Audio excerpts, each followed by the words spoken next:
ذوالنورین، اصحاب نبی ہم زلف علی، عثمان غنی، عثمان غنی، داماد نبی، داماد نبی، عثمان غنی، عثمان غنی، آقا نے جنہیں دو بیٹیاں دی، عثمان غنی، عثمان غنی، عثمان غنی، عثمان غنی، خلیفہ ثالث خلیفہ راشد، نبی کا دل بر میرا غنی ہے۔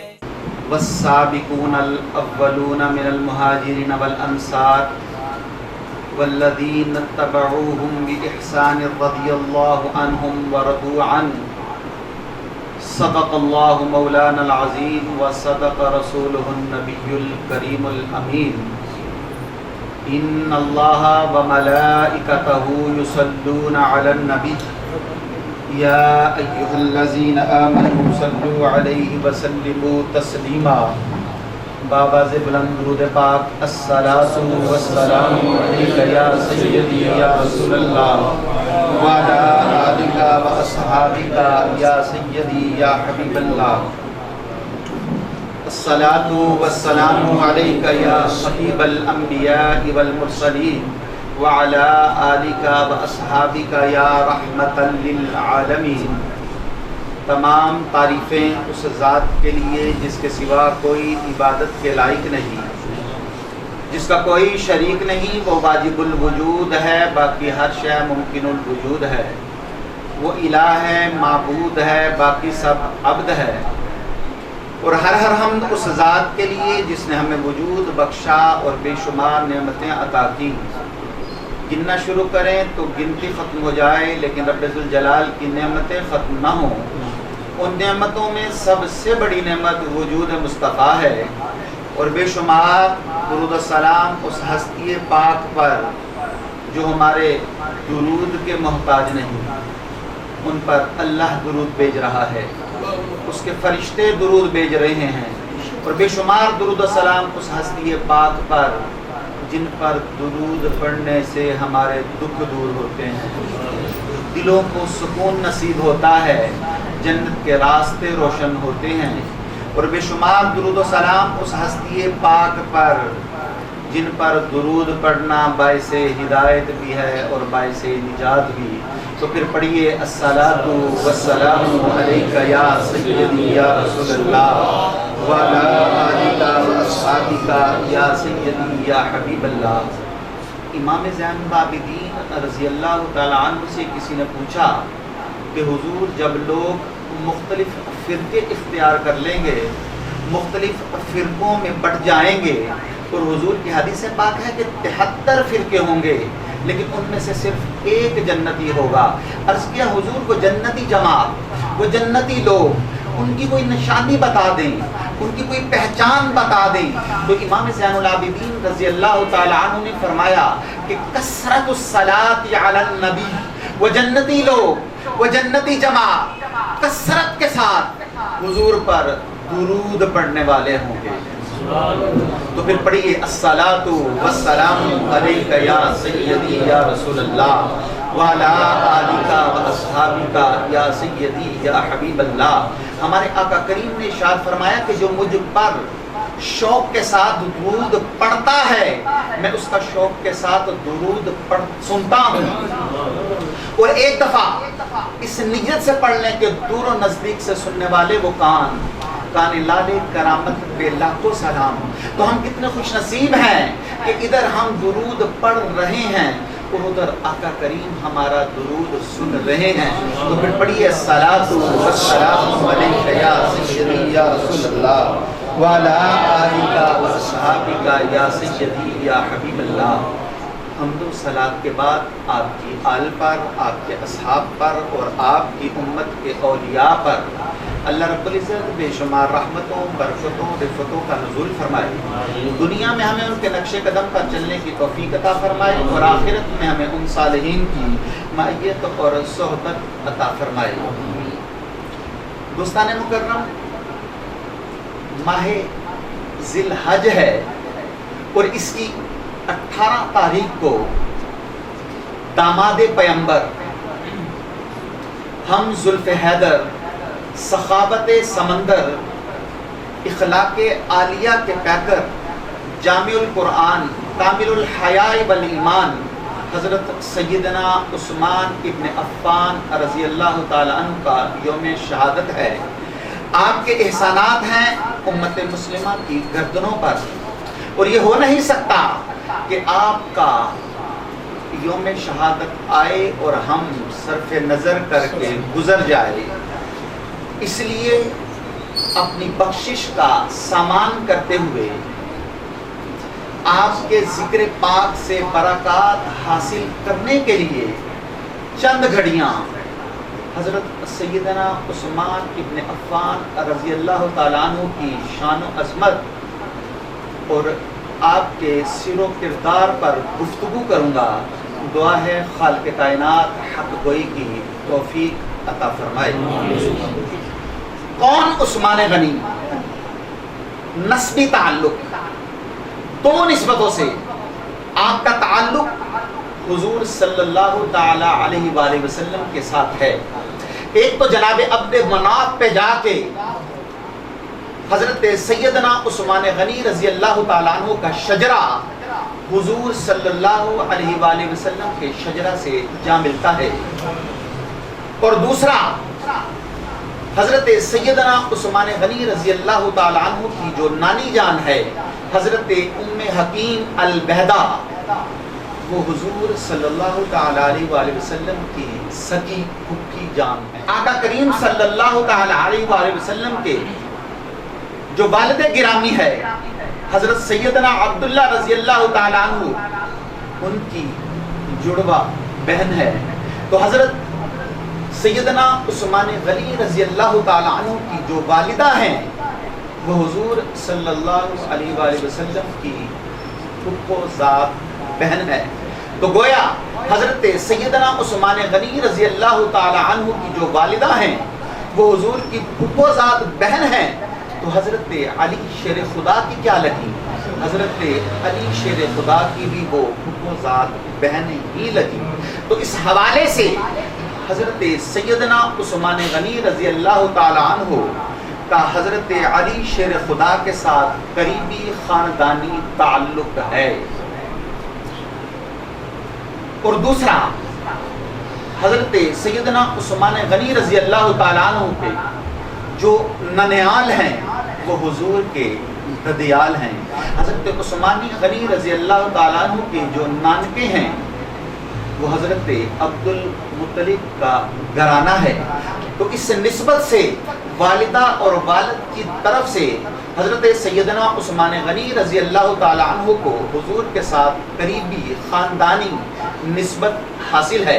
اور دوسرا آپ کا شرف یہ ہے کہ جب ہمارے آقا کریم صلی اللہ تعالیٰ علیہ وآلہ وسلم نے اعلان نبوت کیا تو سب سے پہلے آزاد جوان مردوں میں حضرت سیدنا صدیق اکبر نے آپ کا کلمہ پڑھا، اور غلاموں میں حضرت زید بن حارثہ نے، اور بچوں میں حضرت علی شیر خدا رضی اللہ تعالیٰ عنہ نے۔ اس وقت آپ کی عمر مبارک تقریباً 10 سال تھی۔ اب توجہ طلب نقطہ یہ ہے کہ چوتھے صحابی ہونے کا شرف کس کو حاصل ہوا؟ چوتھے صحابی حضرت سیدنا عثمان غنی رضی اللہ تعالیٰ عنہ ہیں۔ اور حضرت عثمان غنی رضی اللہ تعالیٰ عنہ نے اس مشکل دور میں کلمہ پڑھا جب اسلام قبول کرنا مشکل ترین عمل تھا۔ اس کفر اور جاہلیت کے دور میں جب اسلام قبول کرنا جرم سمجھا جاتا تھا تو حضرت عثمان غنی رضی اللہ تعالی عنہ نے حق کو تسلیم کیا۔ آپ کی فطرت حق کو تسلیم کرنے والی اور حق کی خاطر بڑے سے بڑا دکھ برداشت کرنے کے لیے آمادہ اور تیار تھی۔ اور جب آپ نے کلمہ پڑھا تو آپ پر ظلم بھی بہت کیا گیا۔ آپ کے چچا نے آپ کو باندھ دیا اور کہا کہ میں تمہیں اس وقت تک آزاد نہیں کروں گا جب تک تم اسلام کو نہیں چھوڑو گے۔ تو آپ نے فرمایا کہ اس جسم سے روح تو نکل سکتی ہے لیکن رسول اللہ کی غلامی کا پٹا میں نہیں اتار سکتا۔ تو امام الانبیاء کے غلاموں، ابتدائی دور میں جن لوگوں نے اسلام قبول کیا ہے تو قرآن کریم نے انہیں ایک خاص لقب عطا کیا ہے، ایک خاص تاج عطا فرمایا ہے۔ والسابقون الاولون، یہ صحابہ کرام کی ایک خاص کیٹیگری ہے، ایک خاص قسم ہے جو زیادہ شان والی ہے۔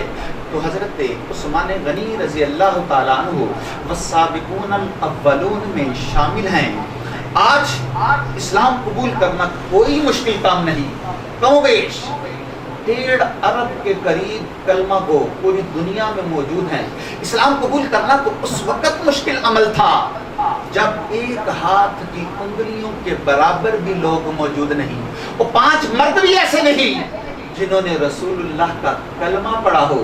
تو حضرت سیدنا عثمان غنی نے اس مشکل دور میں کلمہ پڑھا ہے، اس مشکل دور میں اسلام قبول کیا، اور اس مشکل دور میں سب کچھ رسول اللہ کے قدموں پہ نچھاور کر دیا، اور جو ہاتھ رسول اللہ کے ہاتھ میں دیا، اس ہاتھ پر جو ہاتھ رسول اللہ کے ہاتھ میں دیا اور بیعت کی، پھر اس ہاتھ پر کبھی نجاست نہیں لگنے دی، اس ہاتھ کو کبھی ساری زندگی اپنی شرمگاہ کے ساتھ نہیں چھوا۔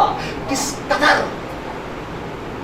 قدر ادب کیا ہے نسبت رسول کا۔ اور جب آپ نے کلمہ پڑھا، اس دن سے لے کر وصال تک ہر جمعے کو ایک غلام آزاد کیا ہے۔ اگر کسی جمعے غلام آزاد نہ کیا تو اگلے جمعے 2 غلام آزاد کیے ہیں۔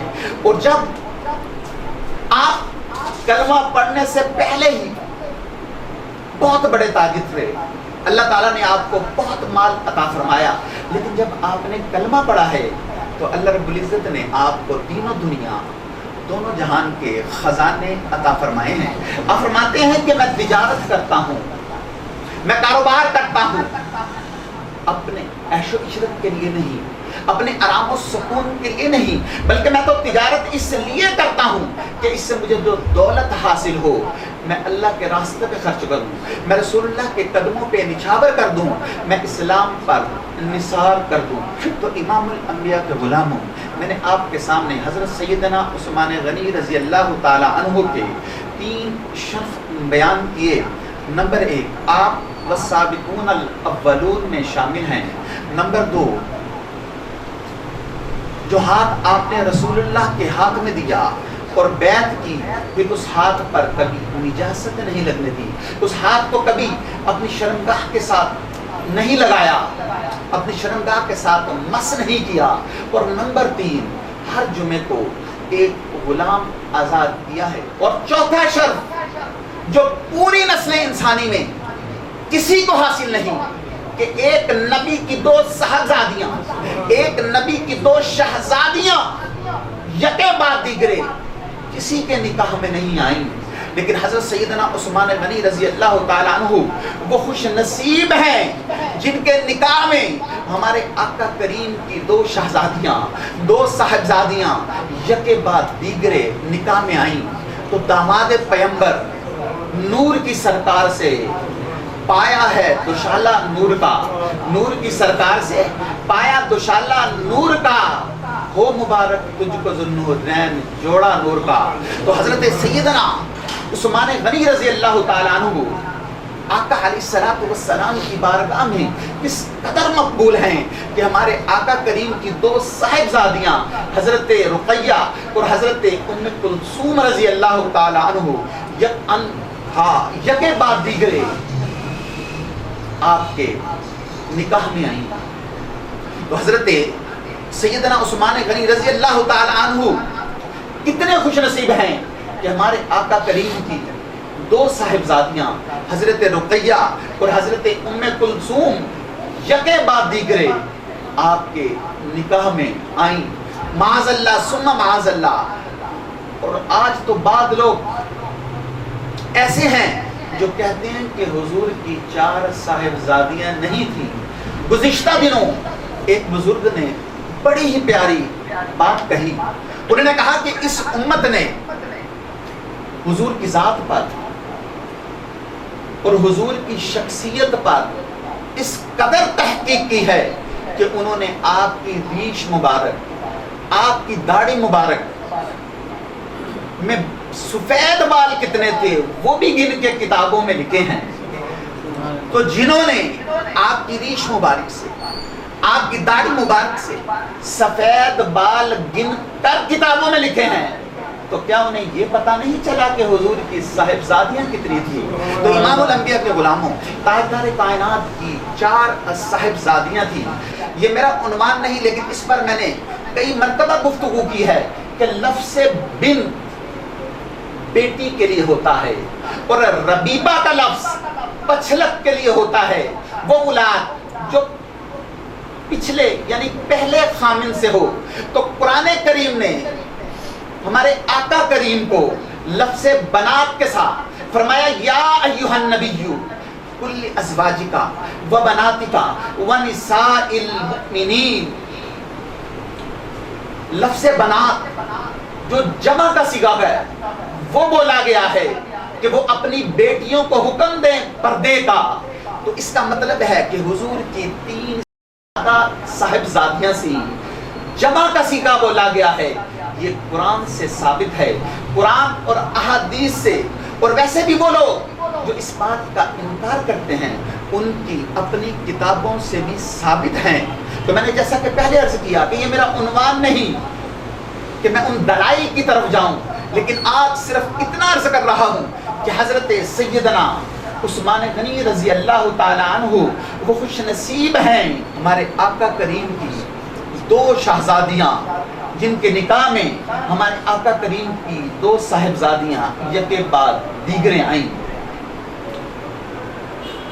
5واں شرف، یہ 4 خصوصیتیں ہو گئیں، اور 5ویں خصوصیت حضرت سیدنا عثمان غنی رضی اللہ تعالیٰ عنہ نے پوری امت کو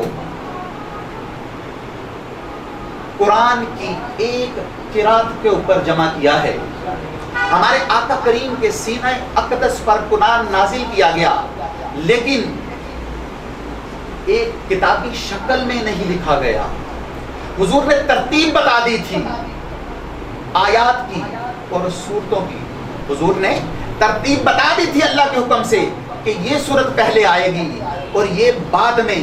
حضور کی ظاہری حیات مبارکہ میں قرآن کے حافظ اس ترتیب کے ساتھ قرآن پڑھتے رہے ہیں، لیکن قرآن ایک کتابی شکل میں جمع نہیں کیا گیا۔ قرآن ایک کتابی شکل میں لکھا گیا ہے، قرآن ایک کتابی شکل میں اور 2 جلدوں میں جمع کیا گیا ہے، لکھا گیا ہے۔ تو حضرت سیدنا صدیق اکبر رضی اللہ تعالیٰ عنہ کے دور میں اور حضرت سیدنا عثمان غنی رضی اللہ تعالیٰ عنہ کو یہ شرف حاصل ہے کہ آپ نے پوری امت کو قرآن کی ایک قرات پر جمع کیا، اور یہ جو 30 پارے 7 منزلیں اور رکوع لگائے گئے ہیں یہ حضرت سیدنا عثمان غنی رضی اللہ تعالیٰ عنہ کے دور میں لگائے گئے ہیں۔ ہم جب قرآن کھولتے ہیں تو چند آیات کے بعد آئین لکھا ہوتا ہے، اس کا کیا مطلب ہے؟ اسے رکوع کہتے ہیں۔ رکوع تو نماز کا حصہ ہے نا، قیام کے بعد آتا ہے، لیکن قرآن کے رکوع کون سے ہیں؟ قرآن کا رکوع کیا ہے؟ قرآن کے رکوع کس کو کہتے ہیں؟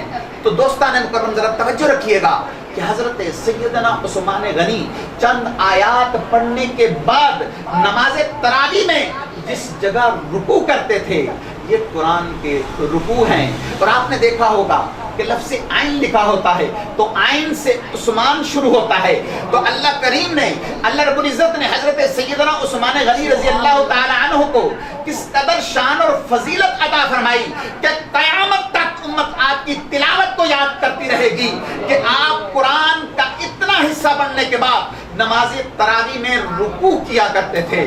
اور آپ کو یہ سن کر حیرت ہوگی کہ حضرت عثمان غنی کے دور میں ہی جمعے کی دوسری اذان کا آغاز ہوا۔ نعرہ تکبیر، نعرہ رسالت، نعرہ حیدری، نعرہ غوثیہ، عظمت صحابہ، حضور سید داتا گنج بخش، حضرت بابا شاہ جمال۔ جمعے کی دوسری اذان کا آغاز حضرت سیدنا عثمان غنی رضی اللہ تعالیٰ عنہ کے دور میں ہوا۔ حضرت سیدنا عثمان غنی رضی اللہ تعالیٰ عنہ کس قدر مجتہدانہ شان کے مالک ہیں کہ امام الانبیاء کی بارگاہ سے خلفائے راشدین نے کس قدر عظمتیں اور شانیں پائی ہیں۔ ایک تو سیدنا عثمان غنی نے قرآن کی ایک قرات پر پوری امت کو جمع کیا، اور دوسرا اس کی تقسیم کے حوالے سے جو ایک مہینے میں ختم کرنا چاہے اس کے لیے 30 پارے ترتیب دیے، اور جو ایک ہفتے میں ختم کرنا چاہے اس کے لیے 7 منزلیں ترتیب دیں۔ اور حضرت سیدنا عثمان غنی رضی اللہ تعالیٰ عنہ آپ کاتب بھی تھے۔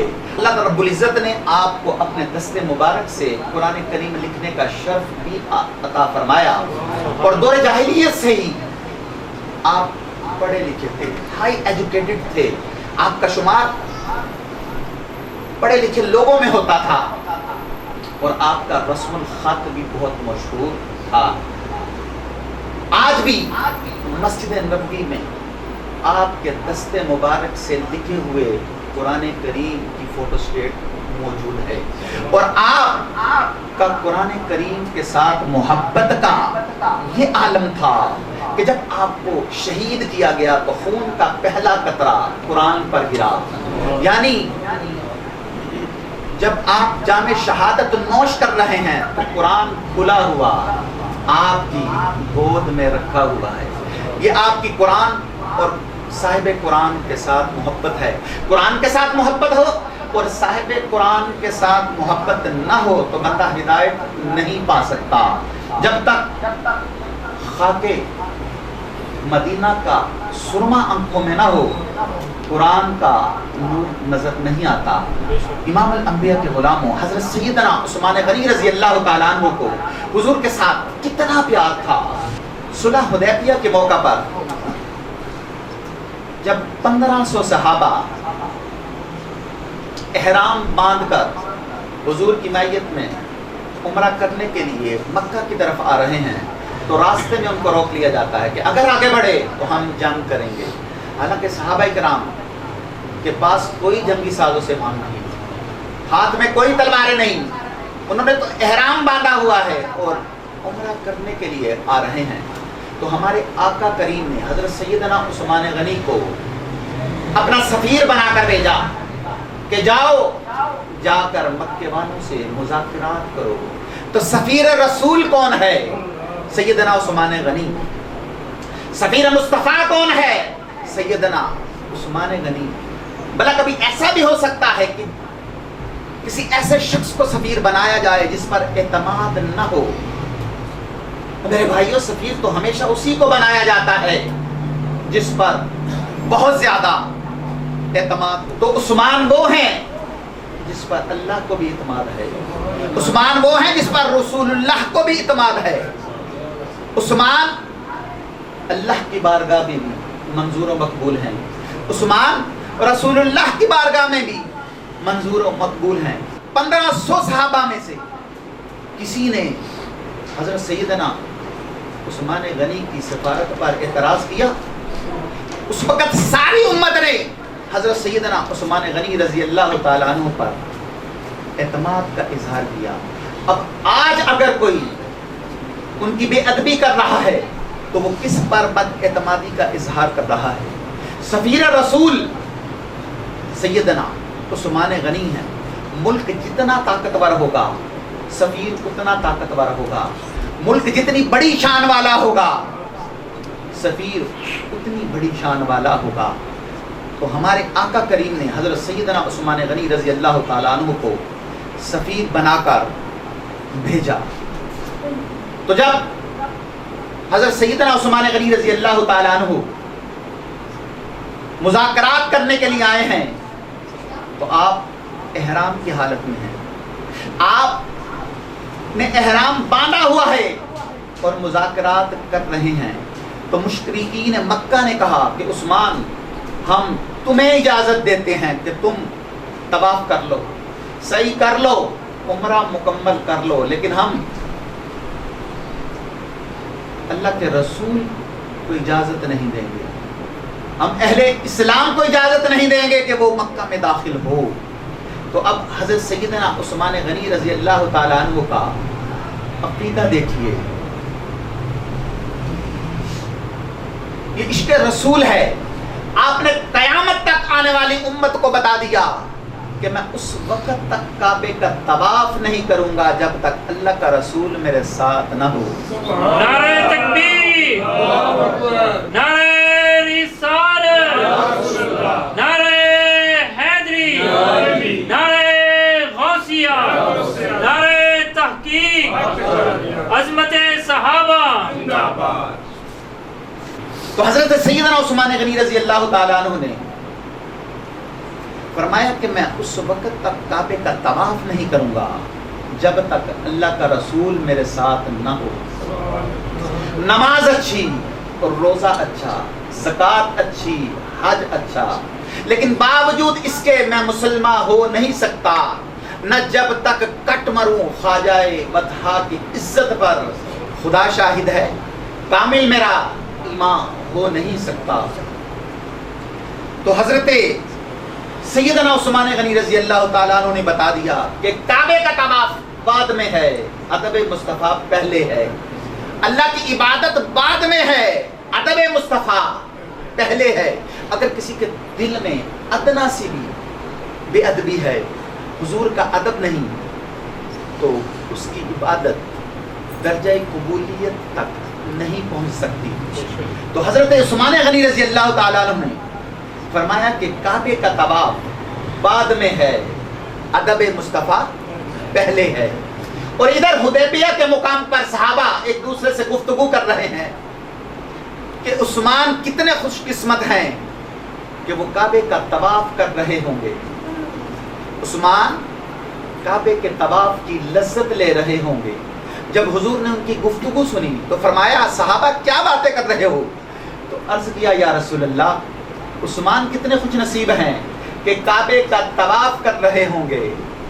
تو امام الانبیاء نے جو جواب دیا وہ ذرا توجہ کے ساتھ سنیے. تاجدار کائنات نے فرمایا میرا عثمان میرے بغیر کعبے کا طواف نہیں کر سکتا. فرمایا میرا عثمان میرے بغیر کعبے کا طواف نہیں کر سکتا. تو کیا سیدنا عثمان غنی اس اعتماد پر پورے اترے ہیں کہ نہیں؟ اور ادھر سیدنا عثمان غنی فرما رہے ہیں کہ میں اللہ کے رسول کے بغیر کعبے کا طواف نہیں کروں گا. امام الانبیاء کے غلاموں،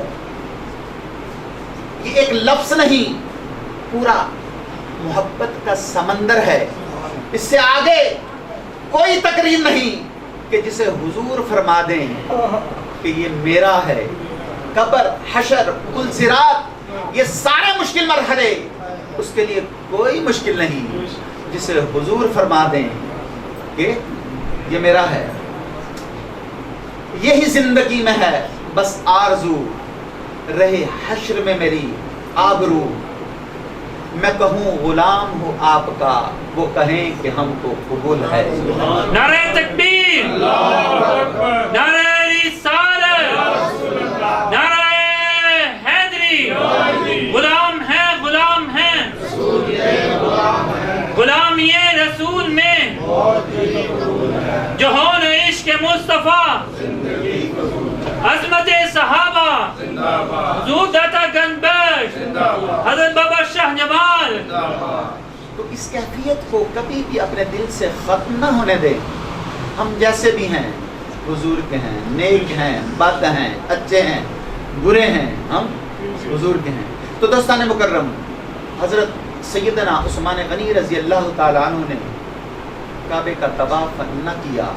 مشرکین مکہ نے آپ کو گرفتار کر لیا اور افواہ یہ اڑا دی کہ عثمان غنی کو شہید کر دیا گیا ہے.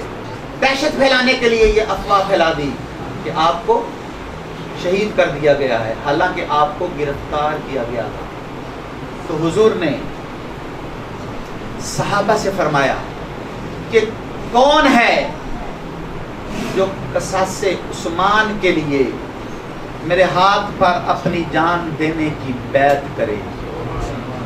تو آپ کیکر کے درخت کے نیچے تشریف فرما ہے، اپنا دست مبارک بڑھایا، صحابہ آتے جا رہے ہیں اور بیعت کرتے جا رہے ہیں، ہم جان دیں گے قصاص عثمان لیں گے۔ جب تاجدار کائنات سب صحابہ سے بیعت لے چکے اور صحابہ بیعت دے چکے تو اللہ کریم نے جبریل امین کو حکم دیا کہ جبریل جاؤ ان بیعت کرنے والوں کو خوشخبری سنا کے آؤ کہ اللہ ان سے راضی ہو گیا، اللہ ان سے راضی ہو گیا۔ اس بیعت کو بیعت رضوان کہتے ہیں۔ اور حضور جب صحابہ سے بیعت لے چکے اور صحابہ بیعت کر چکے تو حضور نے اپنا ہی ہاتھ اپنے ہاتھ کے اوپر رکھا اور فرمایا ھذہ ید عثمان، اب میں عثمان کی طرف سے اپنی بیعت کر رہا ہوں۔ اور تاجدار کائنات نے بتا دیا کہ عثمان شہید نہیں ہوئے، عثمان زندہ ہے، اس لیے کہ بیعت تو زندہ کی طرف سے کی جاتی ہے نا۔ تو امام الانبیاء نے فرمایا اپنا ہاتھ اپنے ہاتھ کے اوپر رکھ کر فرمایا ھذہ ید عثمان، یہ میرا ہاتھ نہیں، یہ عثمان کا ہاتھ ہے۔ حالانکہ عثمان غنی صحابہ میں شامل نہیں، لیکن حضور نے ان کو صحابہ میں شامل کیا اس لیے کہ وہ جو ڈیوٹی دے رہے ہیں وہ حضور کی ڈیوٹی ہے، وہ جس کام پر گئے ہیں وہ تاجدار کائنات کے کام گئے ہیں تو وہ حضور کی ڈیوٹی ہے، وہ صحابہ میں شامل نہیں، لیکن حضور نے ان کو صحابہ میں شامل کیا۔ فرمایا ھذہ ید عثمان، یہ عثمان کا ہاتھ ہے۔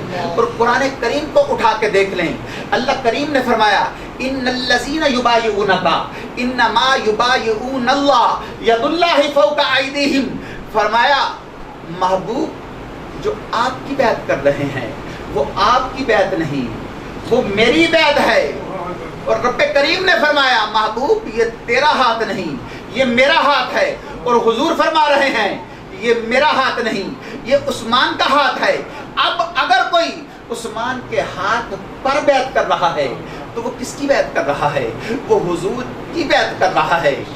عثمان کا ہاتھ حضور کا ہاتھ ہے۔ اور جیسے میں نے شروع میں عرض کیا کہ جب سیدنا عثمان غنی نے اپنا ہاتھ حضور کے ہاتھوں میں دیا اور اس ہاتھ کو پھر کبھی نجاست نہیں لگنے دی، اس ہاتھ کو کبھی شرمگاہ کے ساتھ مس نہیں کیا، تو وہ لوگ جنہوں نے قرآن کو چھوڑا وہ گمراہی کی وادیوں میں چلے گئے۔ قرآن سرچشمہ ہدایت ہے، قرآن ہمارے عقیدے کی بنیاد ہے۔ جب کبھی بھی گمراہی کا حملہ ہو تو آپ قرآن پڑھیں۔ کتنے لوگ ایسے ہیں جنہوں نے آج تک قرآن نہیں پڑھا اور سنی سنائی باتوں پر اپنی آخرت کا سودا کر رہے ہیں۔ لہٰذا آپ قرآن پڑھیں۔ اور قرآن تو ان لوگوں کی شان بیان کر رہا ہے، قرآن تو ان لوگوں کی شان بیان کر رہا ہے جنہوں نے بیعت رضوان کی ہے، اللہ ان پہ راضی ہو گیا۔ اور اللہ جن پر راضی ہو رہا ہے وہ کس کی بیعت کر رہے ہیں؟ تو بیعت کی وجہ سیدنا عثمان غنی ہیں۔ تو دوستان مکرم، سیدنا عثمان غنی کتنے قیمتی ہیں کہ تاجدار کائنات کے 1500 صحابہ حضور کے ہاتھ پر بیعت کر رہے ہیں قصاص عثمان کے لیے۔ تو امام الانبیاء نے حضرت سیدنا عثمان غنی رضی اللہ تعالی عنہ کا قیمتی ہونا بتا دیا۔ تو امام الانبیاء کے غلاموں، میں نے آپ کے سامنے حضرت سیدنا عثمان غنی رضی اللہ تعالی عنہ کے شان و عظمت کے چند پہلو بیان کیے۔ آئیے اب ذرا آپ کے سیرت و کردار کے چند پہلو دیکھیں۔ حضرت سیدنا عثمان غنی رضی اللہ تعالی عنہ کا سیرت و کردار کیا ہے؟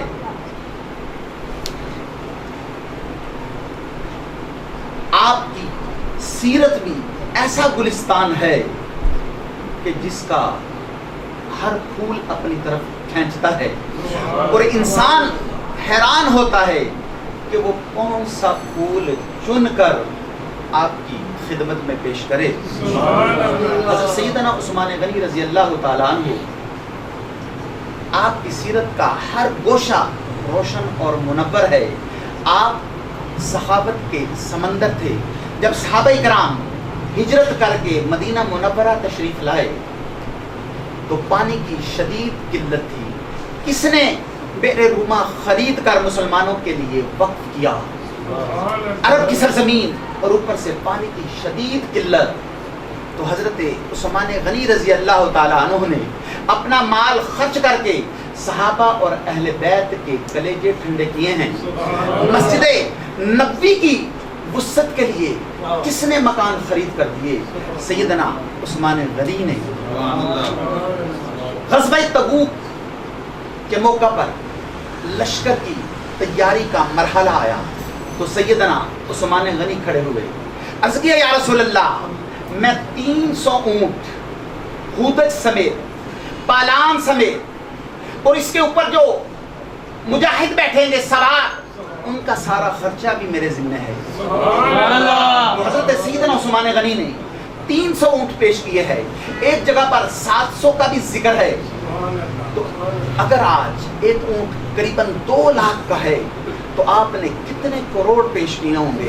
تو عرض کیا یا رسول اللہ، میں 300 اونٹ پیش کرتا ہوں، اور ہودج جو اونٹ کے اوپر بیٹھنے کی سیٹ ہوتی ہے، اور پالان سمیت جو چادر ہوتی ہے، اور جو ان کے مہارے ہیں، اور جو ان کا سارا خرچہ ہے، اور عرض کرتے ہیں یا رسول اللہ، اس کے اوپر جو مجاہد بیٹھیں گے ان کے جوتے بھی یا رسول اللہ میں ہی پیش کروں۔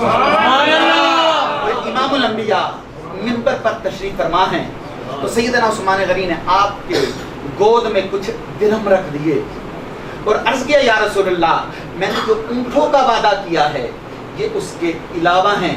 تو ہمارے آقا کریم ان دراہم میں ہاتھ پھیرتے جا رہے ہیں، اور ہاتھ پھیرتے ہوئے فرماتے ہیں مولا میں عثمان سے راضی ہو گیا، تو بھی عثمان سے راضی ہو جا۔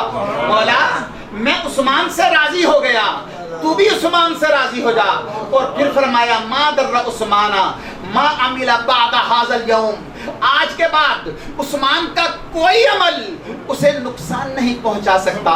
یہ حدیث ہے جو ہمیں بتاتی ہے کہ عثمان محفوظ عن الخطا ہیں، عثمان گناہوں سے محفوظ ہیں۔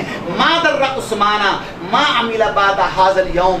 تو امام الانبیاء کے غلاموں سیدنا عثمان غنی نے ایک مرتبہ ہی نہیں کئی مواقع پر حضور سے جنت خریدی ہے۔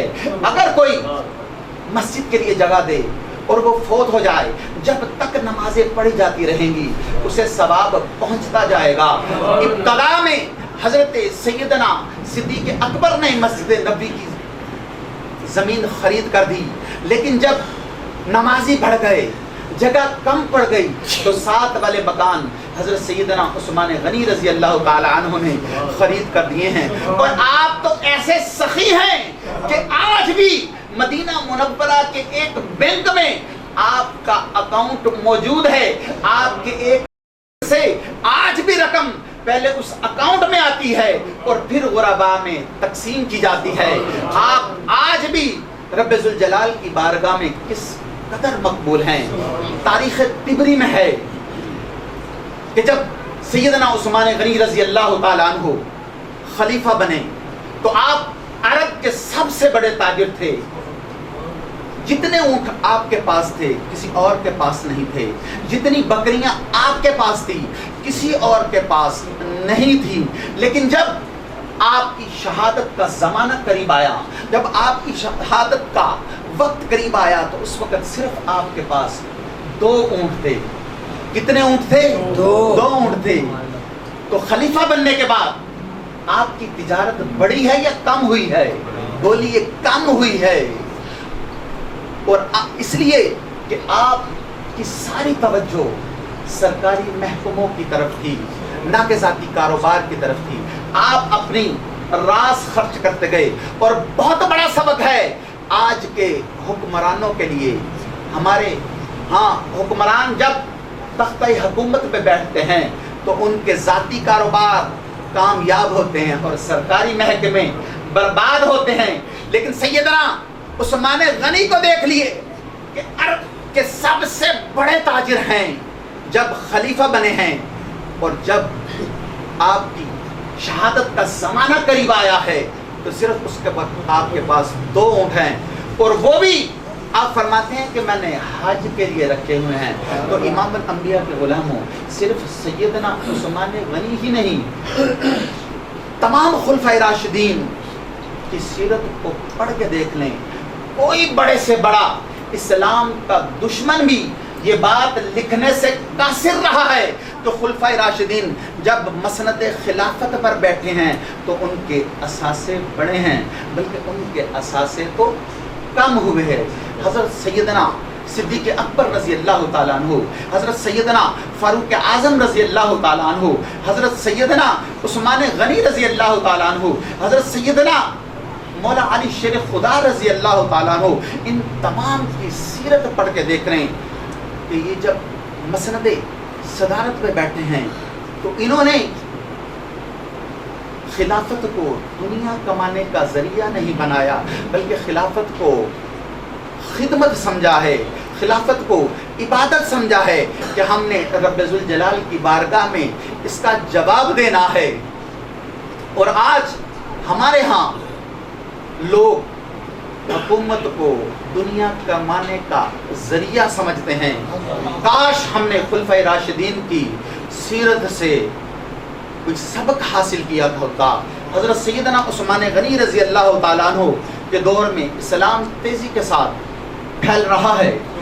اس سے پہلے حضرت سیدنا ابو بکر صدیق رضی اللہ تعالیٰ عنہ کے دور اور حضرت سیدنا فاروق اعظم کے دور میں اسلام جس طریقے سے پھیلا ہے، جس انداز سے انہوں نے اسلام کو پھیلایا، لیکن جب آپ کا دور آیا تو ایران، عراق، افغانستان کے کچھ علاقے اور افریقہ تک اسلام کا پیغام پہنچ چکا ہے.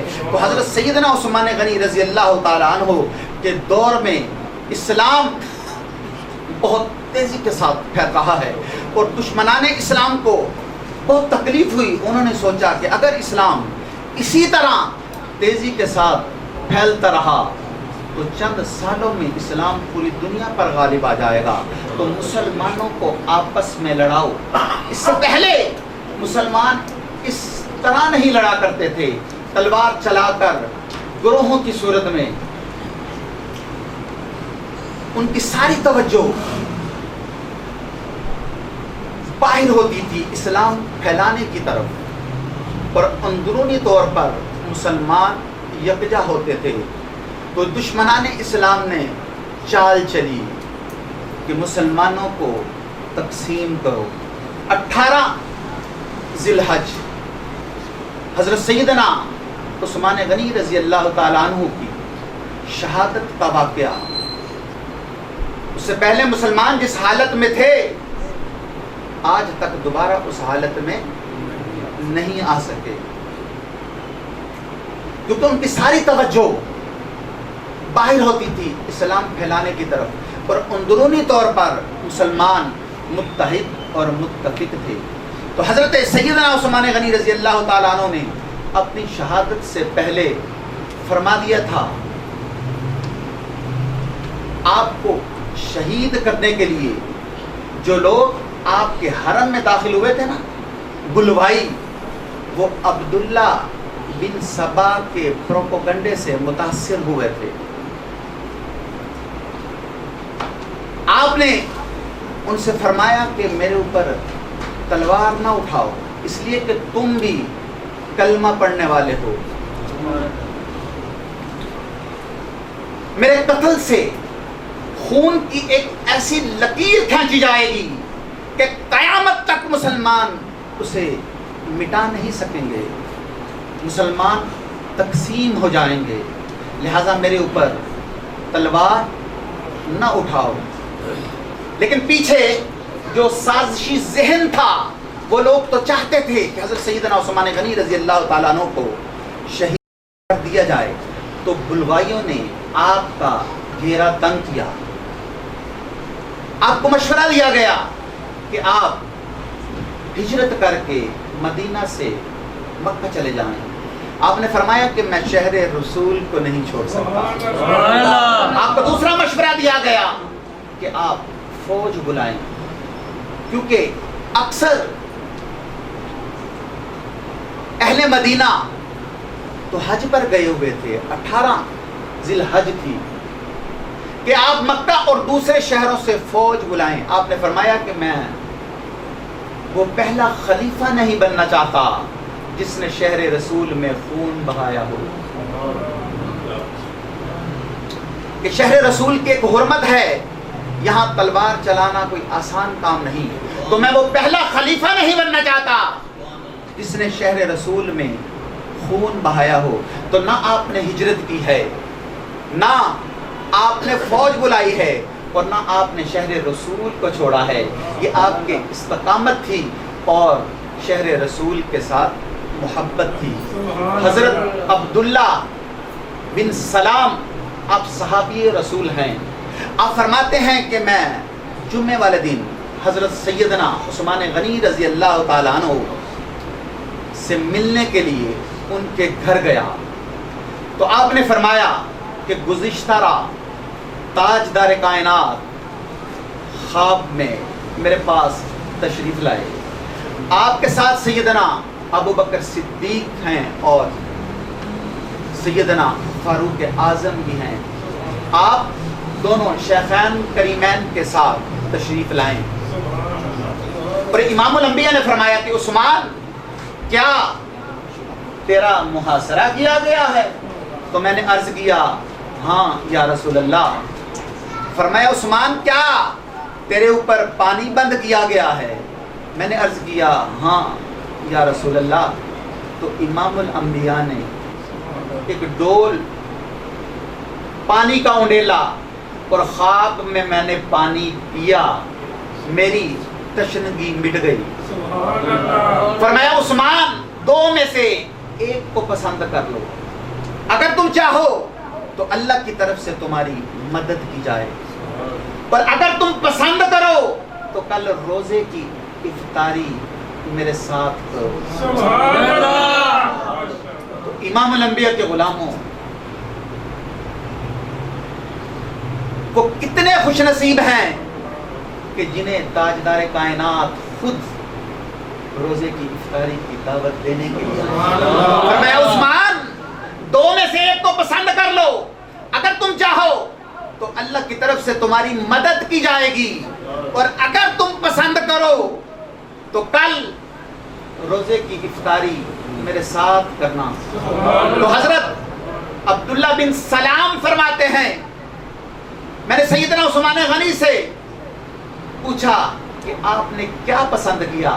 فرمایا میں نے دسترخوان رسول پر افطاری کو پسند کیا ہے، اس لیے کہ مجھے یقین ہے کہ آج میری شہادت ہو جائے گی.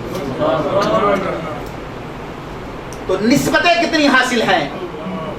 4 شہر رسول ہے، جمعے کا دن ہے، روزہ رکھا ہوا ہے، تلاوت قرآن میں مصروف ہیں.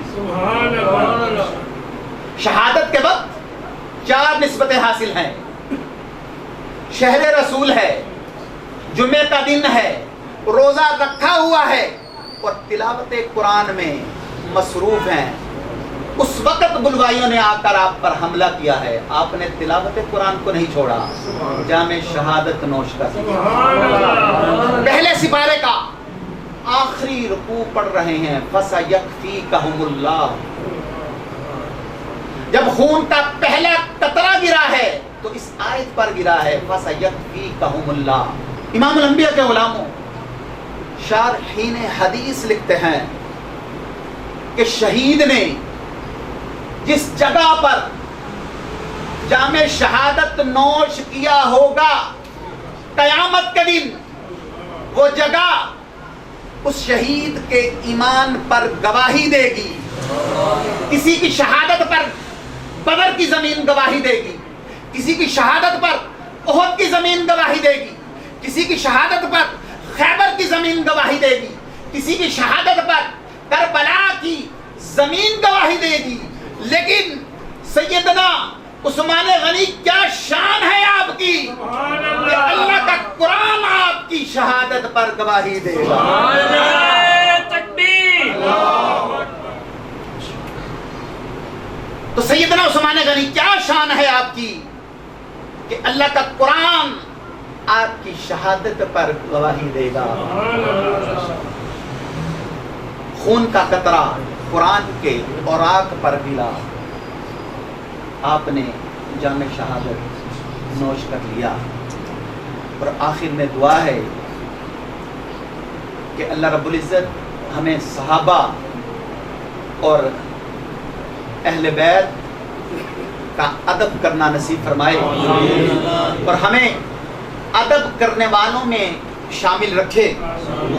سیدنا عثمان غنی رضی اللہ تعالیٰ عنہ کا ذکر کرتے ہوئے ہم عہد کرتے ہیں کہ سیدنا عثمان غنی رضی اللہ تعالیٰ عنہ نے اپنا مال، اپنا سب کچھ حضور کے ساتھ وفا کرتے ہوئے آپ پر قربان کر دیا. اور ہم بھی ان کے نقش قدم پر چلتے ہوئے ہر شے سے زیادہ حضور کی رضا کو ترجیح دیں گے. کی محمد سے وفا تو نے تو ہم تیرے ہیں، یہ جہاں چیز ہے کیا لوہو قلم تیرے ہیں. اور ساتھ ہی ساتھ میرے شیخ کامل، میرے دادا حدود مفتی پاکستان، پیر طریقت رہبر شریعت، شیخ الحدیث و تفسیر ابو الاولیاء حضرت پیر مفتی محمد عبداللہ قادری اشرف رضوی رحمۃ اللہ تعالی علیہ المعروف محدث قصوری، اور قبلہ والد گرامی عالم مبلغ اسلام شبی قبلہ شیخ الحدیث پیر طریقت رہبر شریعت شیخ الحدیث و تفسیر حضرت پیر مفتی محمد صفدر علی قادری رحمۃ اللہ تعالی علیہ، آپ کے مرکز پر کروڑوں انوار و تجلیات کا نزول ہوتا رہے اور آپ کا فیضان تا قیامت جاری و ساری رہے. وآخر دعوانا ان الحمد للہ رب العالمین.